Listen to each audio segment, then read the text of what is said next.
Hello, my name is Conan Motes, and I'm responding to a clip by David Withun about liturgical ontology. I watched it on YouTube and found it pretty interesting, so I thought I'd respond. Um, the issues that you address, of course, are ontology and liturgy, both important subjects, and the idea that the ontology of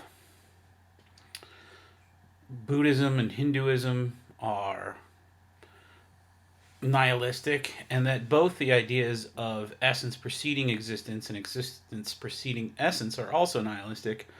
I have to disagree with those ideas because while I think that your interpretation does hold a lot of water, because definitely existentialist ideas can be reduced to nihilism if you start with existence and have to produce essence. There's an argument that you're making something from nothing, but of course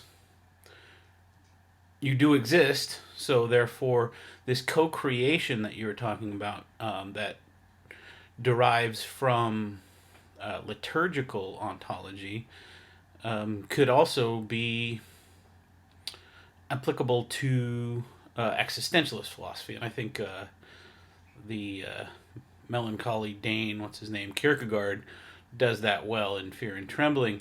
But the also the idea that within the Abrahamic religions is an idea that we are free to co-create creatively with the Creator. That was a very creative phrase you used. I was impressed, and I must say that you are pretty eloquent. And I think that a good idea for you, the suggestion here would be to get a really good speech recognition software, because I've seen some your the amount of work that you've produced on YouTube or posted, and I think that you could probably, if you had some way of turning that audio into text, that you probably have a good start on a dissertation. But anyway, where was I?